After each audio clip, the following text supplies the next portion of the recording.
네, 반갑습니다. 오늘 그 좋은 기업을 넘어 위대한 기업으로가 되겠습니다. 이렇게 생겼고, 목차는 9개인데요. 제일 처음에 이러고 시작합니다. 그 좋은 것은 그 위대한 것의 적이다. 그 다음에 2, 3, 4, 5, 6, 7, 8 그래가지고 어떤 본문을 설명하고 있고, 그 다음에 전작과 요번에 쓴 책, 그때 비교하는 그러한 목차로 구성이 되어 있죠. 아까 말씀드린 대로 자기 가까운 친구, 그 맥킨지의 그 샌프란시스코 지사장으로부터 그 책 잘 썼는데 쓸모없다는 얘기를 듣는 겁니다. 그래서 짐 콜린스가 아니 이게 뭔 소리냐라고 했더니 정말 현장에서 원하는 것은 일반 기업들이 어떻게 해야 잘 되는가가 궁금한 건데 그냥 산업 내에서 정말 잘하는 금메달리스트, 거기서 2등하고 있는 은메달리스트 비교해봐야 그거 부럽기만 하는 거지. 그럼 나한테 무슨 도움이 되겠냐라는 얘기를 듣고 알겠어 그러고 연구에 시작을 하죠. 그래서 연구제작 기업을 총 11개를 뽑고 그에 대한 비교 기업도 마찬가지로 11개를 꼽습니다. 보통의 삶을 살다가 보통의 생활을 하다가 그런 기업들이 다시 위대한 삶을 사는 위대한 생활을 하는 그런 기업을 앞에 기간이 최소한 15년, 뒤에 기간도 최소한 15년 이런 케이스를 고른 겁니다. 15년의 이유는 어떤 회사든지 간에 창업자가 아닌 경우에는 15년씩이나 CEO하는 경우는 없다. 따라서 이거는 CEO의 특성이 아닌 그 회사의 특성이 반영됐기 때문에 이거는 회사가 대상이 된다라고 봤던 거죠. 그래서 이런 회사들이 보기엔 11개인데 업종을 이렇게 다양하게 들어가 있고요. G2G 기업이란 게 짐 콜린스가 뽑은 굿투그레이트 기업들이고요. 그 제일 우측에 있는 기업들이 비교 기업. 앞에도 별볼일 없었지만 뒤에도 별볼일 없었던 그런 거였죠. 그러면 굿투그레이트가 처음에는 얼마나 좀 못났냐, 잘 못했냐 보게 되면은 킴벌리 크라크는요. 전환 시점 전까지 캐캐 묵은 제지회사였고요. 기존 사업인 코팅 제지는 전망이 없었고요. 그런 시장에 P&G도 뛰어들었고 이미 1등인 스카페이퍼도 있었다는 거죠. 서킷시 같은 경우는 그 전환하기 바로 전까지는 거의 파산 직전이었고 은행에서 대출도 안 줬다는 거예요. 근데 이런 기업들이 도대체 어떤 과정을 거쳐가지고 한 15년 동안 계속해서 영속적으로 아주 탁월한 성과를 내는 그런 기업을 냈는가, 그런 기업이 됐는가에 대한 이 비밀을 찾아보겠다는 게 짐 콜린스와 그의 팀의 노력이었고 그 결과물이 바로 이 그림입니다. 그래서 한 페이지로 이 책을 요약한다고 되면은 이 그림이 되는 거겠죠. 빌트라스트 기억하시는 분들은 그 태극 모양 기억하실 거겠죠. 그래서 이 핵심은 보존하고 발전을 자극한다. 핵심 보존하는 방법 2가지, 발전 자극 3가지. 그게 기본 틀이었다 그러면은 짐 콜린스의 이번 그림은 이 단계가 기본 틀이 되는 겁니다. 먼저 그 레벨 5 리더십이라는 용어를 처음으로 가져와요. 저도 그래서 원래 이게 있는 용어인가 또는 그럼 레벨 1, 2, 3, 4가 있었나 뒤져봤는데 제가 찾은 범위 내에서는 따로 그러한 그 조직 이론은 없었어요. 이 팀이 바로 레벨 5를 끄집어내면서 기존에는 수많은 그 조직 이론들이 있다. 리더십 이론들이. 그러면 거기서는 어떤 경우에는 능력이 뛰어난 개인, 어떤 경우에는 훨씬 많은 팀원. 왜냐하면 자기 혼자 다 할 수 있는 건 아니니까. 다양한 장르가 있지만 결국은 레벨 1, 2, 3, 4에 대해서 어떤 리더는 4개를 동시에 다 가지고 있거나 또는 어떤 리더는 아래부터 올라가거나 또는 어떤 리더는 4를 가지고 있다가 갑자기 2나 3이 생존을 했는데 대부분이 1, 2, 3, 4 범주에 있더라. 따라서 우리는 요 1, 2, 3, 4에 대해서는 기존에 많은 리더십을 지녔기 때문에 더 얘기 안 하겠다. 다만 이번 우리가 발견한 정말 중요한 거는 레벨 5. 바로 이게 새로 발견한 거다. 그 내용이 뭐냐 보게 되면은 우리말 표현은 좀 약간 좀 딱딱한데요. 뭐 개인적인 저명, 직업적 의지, 큰 성과인데 영어로 보게 되면 좀 더 이해하기 쉽습니다. 이 레벨 5 리더들은 빌드, 지었다는 거죠. 근데 뭘 지었냐면은 파라독시칼. 그러니까 항상 이 짐 콜린스 머릿속에는 파라독스라는 용어가 아주 박혀 있는 거죠. 그렇죠? 한편으로는 핵심을 보존하면서 또 한편으로는 발전을 자극한다 이런 것처럼 같이 수행하기 어려운 거를 동시에 수행하는 걸 아주 탁월하게 보고 있는데 그런 거 패러독스를 할 줄 안다는 거예요. 근데 어떤 패러독스냐 하면 하나는 퍼스널 휴밀리티. 아주 그 개인적으로 겸손한데 또 한편으로는 프로페셔널. 직업적으로는 윌. 아주 강력한 의지를 지니고 있어가지고 그냥 한 번 물면 못 차리면서 끝까지 성취시키는 이러한 걸 지니고 있다는 거죠. 우린 보통 어떤 사람이 겸손하게 되면은 일을 대할 때도 그냥 뭐 좋은 게 할 것 같지만 안 그렇다는 거예요. 거꾸로 어느 걸 안 하고 밀게 되면은 사람이 서로 부질 것 같지만 일반적인 태도에서는 아주 참 겸손한 그런 자세를 보여준다는 거죠. 그래서 이러한 리더가 등장을 했을 때 결국은 일반 기업들을 갖다가 그레이트, 위대하게 변신을 시키더라라는 것을 발견했다는 겁니다. 그래서 그 전에 리더를 갖다가 흔히 뭐 락스타 CEO, 나 잘해 이런 CEO고 오스레이 CEO를 갖다가 겸손한 험블 CEO라고 표현을 하죠. 우리말로 본다고 되면은 레벨 4에서는 확신과 자부 이런 게 강한 반면에 레벨 5들은 뭐 겸손과 신중을 중시하고 있고요. 레벨 4가 업적 성과, 자신의 성공이라고 그러면 여기서는 자기 조직은 우선 조직이나 기업을 위한 야망, 나 개인이 아님. 뭐 이런 거겠죠. 레벨 4에서는 나 없으면 아무것도 안 되지! 라고 주장하는데, 레벨 5에서는 겸손하게 그냥 그저 뭐 운이 좋았습니다. 라고 말을 하는 거죠. 다만 저 말에는 엄청난 비수가 뒤에 숨어 있는 거죠. 설마 운이 좋았겠습니까? 다 잘했겠지만, 실은 좋은 마음만큼은 그냥 저는 겸손의 표현이다. 결코 진짜 운이 좋다고 생각 안 한다고 봅니다. 레벨 4는 쇼 홀스, 레벨 5는 쟁기 가는 말. 그래서 이런 그림이 나오는 거죠. 레벨 4에서는 이렇게 막 말도 많이 화려한데 레벨 5에서는 묵묵히 쟁기를 가는 저런 말이 큰 차이라고 볼 수 있는 겁니다. 실제 현실적으로 누가 있을까요? 본다 하게 되면 흔히 이 스티브 잡스와 팀 쿡 얘기를 많이 해요. 그래서 팀 쿡의 레벨 5라는 것은 정말 겸손하다는 건 다 알고 있는 거죠. 반면에 스티브 잡스는 겸손하지 않았죠. 그렇죠? 또 비슷한 유형이 요 디즈니의 마이클 아이즈너와 그의 후계자인 이 밥 아이거. 그러니까 마이클 아이즈너 같은 경우는 20년간 집권하면서 앞에 10년은 개혁을 잘했습니다만 뒤에 10년은 조금 좀 그랬죠. 특히 그 디즈니가 그 픽사 인수할 때에도 괜히 쓸데없이 아이튠 욕했다가 스티브 잡스의 심기를 거슬렸었는데 그 다음에 바톤 터치를 한 밥 아이거가 잡스 만나서 미팅을 할 때는 아주 겸손하게 협상하는 게 아니라 내가 봤더니 디즈니 아무것도 없더라. 우리 디즈니 픽사 없으면 완전히 쓰러져. 나 네가 해달라는 거 다 줄 테니까 그냥 픽사를 주세요. 이렇게 무릎 꿇고 비니까 그냥 어쩔 수 없이 줬던 그런 일화도 있는 거죠. 그래서 레벨 4랑 레벨 5가 좀 다르다는 거예요. 그래서 놓치면 안 되는 게 우리가 말하는 레벨 4, 레벨 5는 앞에 있는 15년 동안 잘 못됐다가 어떤 사람이 등장을 해서 다시 잘 되는 케이스입니다. 앞에 전임자가 있는 거예요. 스티브 잡스는 전임자가 있다기보다는 자기가 창업자 특성은 좀 다르다는 거예요. 그러니까 창업자인 스티브 잡스, 뭐 제프 베조스, 앨런 머스크, 또 뭐 리처드 브랜슨 이런 사람들은 상당히 레벨 4의 성격이 강한데 이분들은 원래 기업을 잡아가지고 확 키우는 그런 스타일인 거고 굿에서 그레이트로 간 그러한 기업들의 리더들은 바뀔 때 레벨 5의 속성을 지니고 있더라라고 이해하시면 될 것 같습니다.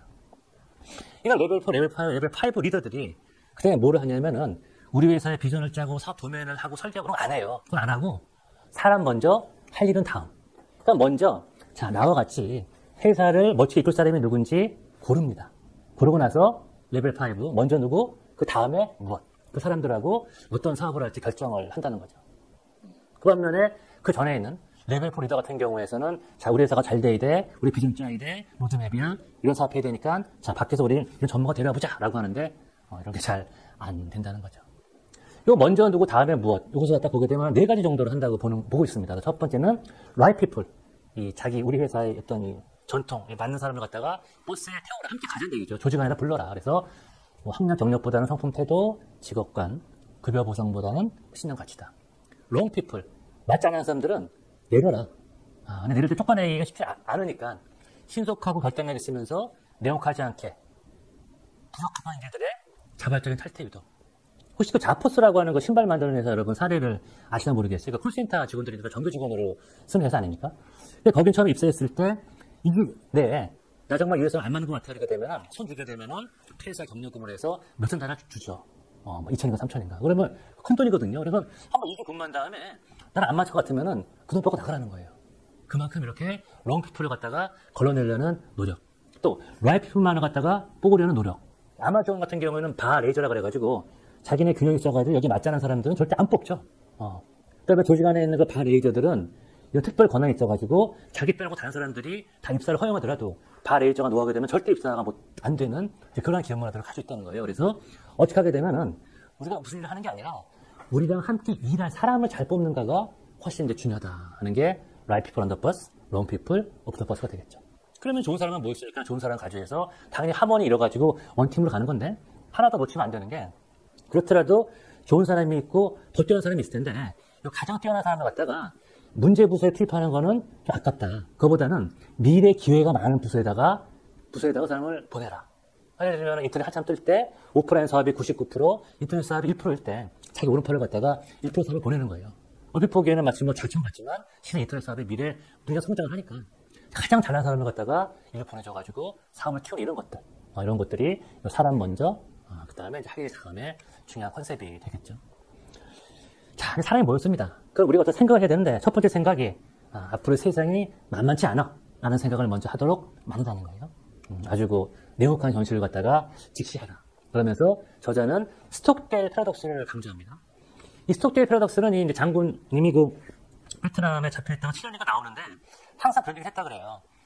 우리는 언젠가 나가겠지만 언제 나갈지 몰라. 항상 내국까지 할 수 있다는 걸 앞에다가 적시하고 있다가 계속 우리 어려워 하다가 어느 날 갑자기 좋은 일이 오게 되면은 돈이 왔나 보다라고 느껴야지 이게 우리가 제대로 가는 거야 라는 거죠. 많은 사람들이 이 비관주의가 많이 죽을 것 같지만 아니었다는 거예요. 우리 낙관주의가 많이 죽었다. 왜 그러냐 봤더니 이번 크리스마스에는 내가 나갈 수 있을 거야 기대했는데 크리스마스에 못 나갔죠. 내년에 또 무슨 뭐 좋은 데 나갈 수 있을 거야 했는데 못 나갔어요. 그 다음 성탄절 이번에 나갈 수 있겠지 했는데 또 못 나갔어요. 그러니까 난 아마 기다려봐도 내가 원하는 거는 안 오는구나 그러면서 오히려 그 사람들이 먼저 이렇게 멘탈이 붕괴되면서 안 좋은 일이 발생했다는 거죠. 그래서 항상 현실은 녹록하지가 않다 라는 그런 생각을 하고 있지만 또 한편으로는 그럼에도 우리는 잘할 수 있다. 이 역시 일종의 패러독스죠. 그러니까 엄청 이 짐 콜린스는 이 패러독스를 좋아한다는 것을 알 수 있습니다. 그래서 기업들 보게 되면은 머크 등 이런 그 제약 회사가 되게 많은데 시설 확충했을 때 에버드랙 같은 경우에는 그래 우리는 제약회사에서 최고 될 수는 없어. 그렇지만 우리가 사업을 틀어서 영양제나 진단 장비 그리고 간다 그러게 되면은 이 분야에서는 최고가 될 수 있지 라고 했던 기업들과 업종 같은 경우에는 뭐 제약 한번 붙어볼까 하면서 맹목적인 R&D도 하고 또 잘 모르겠지만 남들이 성장한다 그러니까 플라스틱 뛰어들고 하다 보니까 어느 틈엔가 이제 회사가 수익성이 악화되면서 합병되는 뭐 그런 꼴을 당했다는 거죠. 그래서 냉혹하게 현실을 직시하면서 또 한편으로는 이 대응 방향을 결정해야 된다는 겁니다. 그런데 대응 방향을 결정하는 그런 거 방법으로서 이 고슴도치 컨셉을 얘기를 하고 있어요. 제가 처음 책을 봤을 때 가장 와닿던 그런 그 컨셉인데 이 고슴도치하고 여우하고 싸우게 되면은 누가 이길 것 같냐 하게 되면은 그러니까 뭐 여우는 결코 고슴도치를 못 이긴다는 거예요. 여우가 할 줄 아는 게 되게 많은데 고슴도치 할 줄 아는 거라고 그냥 몸 두렇게 말고 가시 세우는 건데 어떻게 하더라도 여우는 저 고슴도치를 이기지 못하더라. 이게 이제 옛날에 그 PC 7세기 어떤 철학자가 얘기해가지고 그 이사야 벌린이라는 사람이 인용했던 그래가지고 여우는 무수히 많은 전략을 짜내지만 고슴도치 할 줄 아는 거 하나밖에 없는데 알고 보니까 승자는 많은 것을 알고 있는 교활한 여우가 아니라 one big thing 큰 거 하나 확실하게 아는 고슴도치다 그러면서 결국 이 고슴도치 컨셉이라는 것은 여러분이 하나 확실하게 알고 있는 하나를 골라라 라고 얘기를 하는 거죠. 근데 그 하나가 어떤 속성을 지니고 있어야 되느냐 이 세 개 속성을 지니고 있어야 된다는 거예요. 현재 여러분이 하는 사업이 세계 최고가 될 수 있는가 현재 여러분이 하고 있는 그 가장 핵심 사업이라고 볼 수 있는 게 여러분의 비즈니스에서 경제 엔진, 돈을 갖다 버는 그건가 그 다음에 조직 구성원들이 깊은 열정을 가지고 일을 하고 있는 건가 이 세 개의 원이 만나는 곳이 여러분의 고슴도치 컨셉이 되는 거지 저게 만나지 못한다 그러면은 전 고슴도치 컨셉이 아닌 거고 저게 뭔지 찾기 위해서 치열한 토론을 하라고 얘기를 합니다. 그래서 보통 이거 토론하는데 발견까지 한 평균 4년이 소요가 됐대요. 그러니까 어떤 기업은 뭐 2, 3년이 했지만 어떤 기업은 5, 6년이 걸린 거죠. 쉽게 안 나온다는 거예요. 그래서 단순 명쾌하게 우리는 이런 사업을 해. 왜? 이거는 우리가 세계 최고가 될 수 있고 하면 돈 벌고 조직 구성원들이 뭐 깊은 열정을 가지고 있는 거지. 어떤 회사 그러면 어떤 회사 같은 모 식품 회사 같은 경우에는 세계 최고 유기농이나 그런 쪽에서 돈도 되고 좀 가지고 있고 뭐 이제 우리 컨셉이 확실한 거죠. 이런 것을 반복적인 토론과 시행을 통해 가지고 체득하는 게 필요하다라고 말하고 있는 거죠. 반면에 실패한 기업들은 뭐 고슴도치 가서 그런 거 없고 허세, 무모함. 아까 보셨던 업종 같은 경우에 그냥 화업종 뭐 업종이 뜬다고 해서 무조건 뛰어다니는 이런 거 많이 하는 겁니다. 암만 좋은 업종이나 그러더라도 과연 우리가 세계 최고가 될 수 있는가? 그 다음에 뛰어들어도 돈을 만들 수 있는가? 그 다음에 뛰어들게 되면은 조직 구성원들이 깊은 열정을 갖게 할 수 있을까? 이게 이제 고민이 필요하다는 거죠. 이거는 사실 조직 레벨뿐만이 아니라 이 개인 레벨에서 되게 중요합니다. 그래서 나는 꼭 이 일을 하려고 태어난 것 같은 느낌이야. 이거 가지고 계셔야 되고. 야, 일을 하면서 내가 이만한 돈을 받는단 말이지. 야, 내가 꿈을 꾸고 있는 건 아니야? 난 그냥 이 일이 정말 좋아서 할 뿐인데 돈도 주네. 눈을 뜨기 무섭게 매일같이 이 일을 하러 달려가고 싶고 내가 하고 있는 일이 나는 정말 좋은 일이라고 믿고 있어.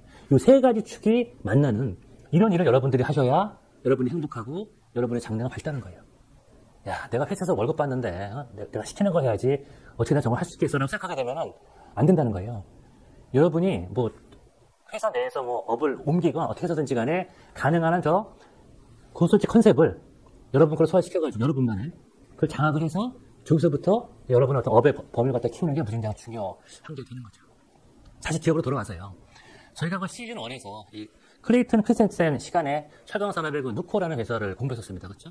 그래가지고 이제 이런 철강 석가 열탄 쓰는 게 아니라 고치를 사용해가지고 이렇게 미니밀 해서 소위 말하는 파괴적 혁신이었었는데, 여기서 좀 더 재밌는 얘기를 해요. 여기서는 미니밀 기술 하나 가지고 성공했다 그러는데, 막상 짐 콜린스 팀이 여기는 핵심이면 7명을 인터뷰해보면서 너희들 성공 요인 갖다 5가지 얘기해봐 했는데, 5가지 중에서 기술 얘기 끊는 사람은 뭐 1명밖에 없었다는 이런 얘기도 하고 있습니다. 그렇죠? 그러면서 누코 같은 경우는 그러면 뭘로 성공했는데, 세계 최고가 될 수 있는 걸 했다. 자기네들은 고비용은 자신이 없지만 저비용, 그 다음에 뭐 기술을 활용하는 일, 이거 우리가 잘할 수 있을 거야. 경제 엔진, 저건 일종의 평가 지표라고 이해하시면 될 것 같아요. 여기는 철강 완제품의 톤당 수익을 갖다가 저걸 했어요.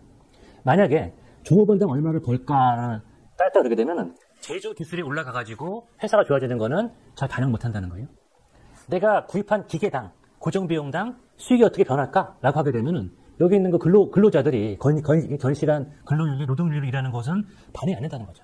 근데 두 개 합쳐가지고 어떤 지표가 있을까 따져보니까 철강 완제품 톤당 수익이 있더라. 그래서 이 뭐를 갖다 우리가 경제 엔진을 움직이는 걸로 삼을 거냐, 뭐를 우리가 지표로 삼을 거냐, 그게 중요하다는 거죠. 만약에 콜센터에서 핵심 지표를 갖다가 콜 횟수로 치게 되면은 빨리빨리 받고 빨리빨리 끊어버리겠죠. 근데 콜 횟수가 아니라 콜 받았을 경우에 고객으로부터의 만족도라고 한다 그러게 되면 빨리 끊는 게 아니라 친절하게 오랫동안 얘기하면서 몇 통 올건 상관없이 정말 온 전화에 대해서 엄청 친절하게 하겠죠. 이만큼 뭐를 갖다가 지표를 삼에 따라 가지고 태도는 전혀 달라지거든요. 그래서 이런 지표가 되게 중요하다. 깊은 열정, 뭐 이제 위아래 갖다가 위는 좀 이렇게 급여를 줄이고 아래는 높였다는 거예요. 그래가지고 흥미로운 얘기가 이 근로자분들의 산모님들께서 당신이 뉴코에서 해고되면 난 당신하고 이혼할 거야 할 정도로 그 봉급을 아주 충분히 줬다는 그런 얘기도 나오고 있습니다. 반면에 이제 뉴코 경영진들은 철저히 검열적인 생활했죠. 뭐 급여도 잘 주니까 이제 이 근로자들, 노동자들은 이 농부의 성실성으로 열심히 일했다는 거예요. 그래서 10명이 할 일을 열심히 하니까 5명이 끝내면서 급여는 8명치를 갖다가 줬다는 거죠. 그러면서 뭐 미니밀 같은 그런 기술에 투자하다 보니까 이런 고성과 기업으로 변신할 수 있었다는 겁니다. 컬처 오브 디스플린은 규율의 문화 이런 겁니다. 이 체계 내에서 이 자유와 책임 이런 개념을 바탕으로 하는 문화 갖다가 말하는 거죠. 그러니까 규율 알아서 해라 이렇게 되는 것 같아요. 그래서 이 규율의 문화와 기업가 윤리를 결합시키게 되면은 이런 그림이 그려진다는 거예요. 그러니까 기업가 윤리도 높고 규율의 문화가 높다. 그러면 이것은 위대한 조직이 된다는 거죠. 뭐 관료제와 계층제 같은 경우는 조금 뭐 기업가 윤리가 낮다는 표현은 제 표현이 아니라 짐 콜린스의 표현입니다만 어쨌든 관료제나 계층제보다는 위대한 조직 훨씬 낫겠죠. 혹시 여러분 요즘에 나온 책 중에서 그 넷플릭스에 관한 쓴 책 중에서 규칙 없음이라는 책이 또 유명하죠. 이 회사는 규칙이 없다는 거 아닙니까? 다들 우리는 성인으로 취급하기 때문에 우리 규칙이 없다. 그래서 휴가 규정도 없고 경비 규정도 없고 승인 절차도 없다는 거예요. 유일한 판단 기준은 회사에 가장 이득이 되게 행동하라는 저거 하나 있다는 거죠. 근데 실은 뭐 한 거에 대해서 10% 정도는 이렇게 감사한대요. 그래가지고 10% 걸리게 되면은 집에 가야 되는 거기 때문에 사실 함부로 못하는 거죠. 휴가도 이렇게 10% 걸릴 수가 있으니까. 어쨌든 기본적으로는 규칙이 없다는 거. 이렇게 그 규율, 자율에서 움직이 있다는 게 아주 대단한 거로 볼 수 있습니다. 기술을 아주 중요한 게 아니라 그냥 엑셀레이터 정도로만 보고 있는 것도 여기에 그 특징이에요. 그러니까 현재 대부분들이 이 전환, 이렇게 자기들이 이제 굿에서 그레이트로 갈 때 기술을 언급한 사람이 별로 없다는 거예요. 기술 그 자체는 뭐 도약이나 몰락에 있어서의 가장 중요한 원인은 아니었다는 거죠. 약간 뭐 보조 역할밖에 못했다는 겁니다. 그래서 기술력은 엔진이 아니라 가속 페달이더라. 월그린 같은 사례도 재밌는데요. 이 당시에 그 드럭스토어닷컴이라는 게 등장을 해가지고 주가 어마어마하게 올라가면서 팍 난리치고 있으니까 주변에서는 야, 얘네 빨리 인터넷으로 변신했는데 너도 빨리 인터넷으로 가야지라고 얘기하는데 월그린 치고 그냥 느릿느릿. 자, 우리 원래 어백 개념이 뭐지? 우리 편의성이네. 자, 그럼 편의성에다가 인터넷 기술이 도입한다 그러면 뭐겠어? 인터넷 기술 만약에 100개 있다 그러면은 그 중에서 편의성에 관계되는 건 몇 개야? 1개, 2개야? 그럼 그것만 한번 제대로 연구해보자. 그 다음에 이 사업에 도입을 했다는 거죠. 그 사이에 드럭스토어닷컴 같은 경우는 이제 버블이 꺼지면서 좀 안 좋은 결과가 왔습니다만은 어쨌든 월그린은 자기가 갖고 있는 공통체 개념, 세상에 뭐가 되는지 간에 일관성을 갖고 필요한 것만 고른다는 거예요. 게다가 최초로 기술을 확보하지 않았어도 나중에 컷을 만들면 될 수 있다. 뭐 보잉, 뭐 GE, 뭐 팜, 뭐 AOL 다 첫 번째 선구자 아니었거든요. 그러니까 기술이 그렇게 정말 핵심적으로 없으면 죽고 있으면 살고 하는 건 아니다라는 것도 여기서 말을 하고 있는 거죠. 마지막으로 이 플라이휠 얘기를 하고 있습니다. 플라이휠은 이 돌파점에 이를 때까지 이 그림 보게 되면 위에 빌드업이라고 써있지 않습니까? 그때까지는 잘 보이지 않다가 어느 순간부터 급격히 브렉스루 한다는 거예요. 근데 밖에서 보기에는 이 브렉스루만 보이니까 야, 너 정말 대단하다 하는데 그 내면을 보게 되면 사실 그 올 때까지, 그때까지 많은 어떤 축적의 시간이 있었다는 거죠. 그래서 이게 축적, 그 이후에 돌파가 따로따로 온다는 개념입니다. 저희가 이번 시즌 2 7강에 그 윤석철 교수님의 그 삶의 정도를 공부할 예정인데, 그대로 이런 내용이 나오죠. 매의 생존 지혜라 그래가지고, 우회 축적. 저 매가 축적 잡아먹기 위해서 바로 날아가게 되면은, 그때 그 최소 속도는 한 160, 80km인데, 그렇게 안 하고, 저 위에 있다가 밑으로 쫙 가라앉는데요. 그러면은 위치 에너지가 운동 에너지로 바뀌지 않습니까? 그러면서 확 날아가게 되면은, 저 시속이 160파이 아니라 320까지 갈 수 있다는 거죠. 저랑 그 우회 축적의 지혜를 지니고 있는 것처럼 천천히 축적을 하다가 어느 순간에 이 브렉스로 하는 게 있고요. 하나 더 설명하는 게 이 플라이휠 이펙트와 더 둠 루비라 그래가지고 이 두 개의 그 이런 일종의 뭐 선수를 악순환인데 설명을 하고 있습니다. 그래서 플라이휠의 모멘텀을 갖다 만든 다음에 일단 앞으로 나가보는 거죠. 그럼 뭔가 잘 되는 게 보이지 않습니까? 잘 되는 게 보이게 되면 동료들이 아 이거 하면 잘 되는구나. 나도 동참해야지. 또는 아 잘 되는구나. 내가 더 열심히 해야지. 라고 하면서 이게 다시 그러면 플라이휠 모멘텀이 더 강해지고 그러면 앞으로 더 빨리 더 세게 전진할 수 있고 그러면 더 좋은 성과가 측정이 되는 이런 좋은 선순환이 갈 수 있는데 그렇지 못한 예를 들면은 CEO가 왔는데 뭔가 하려고 뭔가 하자 그래요. 자 우리 전임 작가 빼고 새로운 거 해보자 그러니까 조직원들은 이해가 결여되는 대응. 왜 저런지 모르겠지만 한번 하긴 해야겠는데 그러면서 뭐 새로운 방향, 새로운 프로그램, 새로운 리더, 새로운 이벤트 그거 한번 해봐야 바뀌겠습니까? 출되는 게 없는데 그랬더니 성장이 없고 축적이 안 되니까 실망스러운 성과가 오고 그럼 리더는 딴 것도 한번 하자 그러는데 역시 뭐 하는 거 모르겠고 하긴 하는데 아니다 결국은 조직이 망가진다는 거죠. 그 얘기를 갖다가 제프 베조스가 한번 짐 콜린스를 한 적이 있었어요. 그래서 짐 콜린스가 요 왼쪽 그림을 보고 나서 야, 그 뱅글뱅글 도는 거 이런 걸 내가 빨리 만드는 게 중요하겠구나. 2001년인가 그 무렵에 여기도 닷컴 버블 때문에 주가가 많이 빠졌었는데 그걸 보고 나서 유명한 요 그림을 그린 거죠. 우리가 어떤 플라이를 만들어야 될까? 어떤 플라이 이펙트를 추가해야 될까? 자, 우리가 트래픽을 늘리고 그러면 더 많은 셀러가 들어오겠지. 그럼 더 많은 출수가 가능하겠지. 그러면 더 고객들이 좋은 경험을 하겠지. 그럼 더 많은 트래픽이 들어오겠지. 오케이, 이걸 갖다 부지런히 돌리면서 그러면 성장하게 되고 그러면 우리는 더 코스트를 낮출 수가 있고 그럼 가격을 낮출 수 있을 거야 라고 하는 이 그림을 그리면서 이걸 빨리빨리 돌려보자라는 얘기를 짐 콜린스와의 어떤 대화를 통해서 아이디어를 얻었다고 하고 있는 거죠. 네. 그래서 이 책은 두 번째 나왔습니다만 실은 굿투그레이트가 제일 먼저 기업의 이 생명공사 보게 되면 먼저 굿투그레이트 그 다음에 빌트라스트 그 다음에 마지막 2009년에 쓴 위대한 기업은 다 어디로 갔을까 이런 서사가 되는 거죠. 그래서 첫 번째 굿투그레이트고 두 번째가 잘 됐으면은 그 다음에 계속해서 핵심 보존과 발전사하고 잘해서 유지해라. 근데 이런 기업들이 왜 망하냐가 바로 세 번째 책인데 2, 3, 4, 5단계인데 가장 중요한 것은 이 성공으로부터의 자만심이 가장 위험하다는 거예요. 그러니까 운명의 여신은 공정, 공평해가지고 항상 어떤 사람한테 성공을 줄 때 오만, 자만 그걸 같이 준다는 겁니다. 그래서 자만심에 빠지는 순간에 그때부터가 파멸의 시작으로 보시면 돼요. 근데 이게 실은 그 그리스의 그 철학자들이나 그리스 공부, 구조 공부 많이 한 사람들은 이렇게 얘기를 해요. 부를 얻게 되면은 사람들이 무절제해지고 이 사람이 오만해지면서 결국 파멸로 간다는 거죠. 기업뿐만 아니라 모든 조직, 모든 인간 다 같은 단계를 얻는 거고 특히 이 책은 조직적인 관점에서 그 어떤 뭐 기업뿐만 아니라 뭐 종교기관, NGO들한테도 이런 그 굿투그레이트는 큰 도움을 줄 수 있다라고 말하고 있습니다. 한 페이지 요약하라 그러면 이 그림인데요. 특히 강조하는 게 이 세 가지예요. 보통 짐 콜린스랑 미팅을 하러 많은 사람이 가게 되면은 이걸 물은다고 합니다. 현재 당신이 처해 있는 어려운 거 5가지만 써봐라. 5가지 못 쓰면 넌 이미 오만에 빠졌기 때문에 나랑 얘기도 안 되는 거고 5가지 쓴다 그러게 되면은 자 그럼 이 5가지를 갖다가 어떻게 하게 되면 당신이 제대로 극복할 수 있겠어. 그걸 한번 이렇게 희망을 주는 걸 만들어 놓고 그러기 위해서 같이 저 핵심 컨셉 만들고 그러고 나서 플라이 이펙트를 창조한다고 합니다. 그래서 좀 더 중요한 거는 저 3가지가 되겠습니다. 네, 감사합니다.